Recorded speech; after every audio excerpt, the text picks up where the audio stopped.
Գիտեք չէ, տղամարդկանց բացակայությունը կանանց կյանքում կարող է առաջացնել սթրեսի, միայնության և անապահովության զգացում։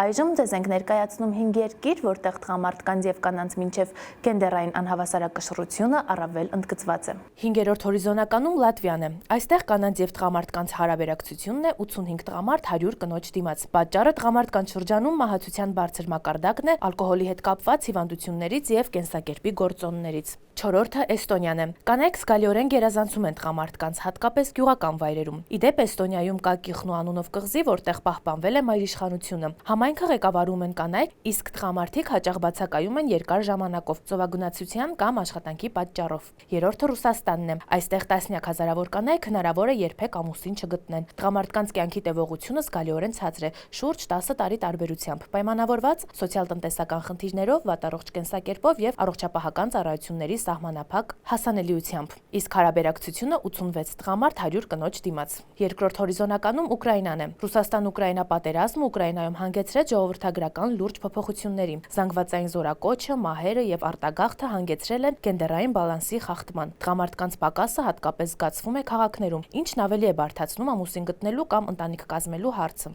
Առաջին տեղում Բելարուսն է։ Տղամարդիկ այստեղ ունեն կյանքի կարճ տևողություն, հիմնականում ալկոհոլի օգտագործման, սթրեսի եւ առողջական խնդիրների պատճառով։ Կանանց գերակշռությունը հատկապես ակնհայտ է տարեց տարիքում։ Հարաբերակցությունը 87 տղամարդ 100 կնոջ դիմաց։ Ինչ եք կարծում, կա Հայաստանում գենդերային բալանսի խնդիր եւ դա հաշվի առնելով արդարացված են այլազգիների հետ ամուսնությունները։ Գրեք մեկնաբանություններում։ Այսօր էլ այսքանը, մինչ հանդիպում։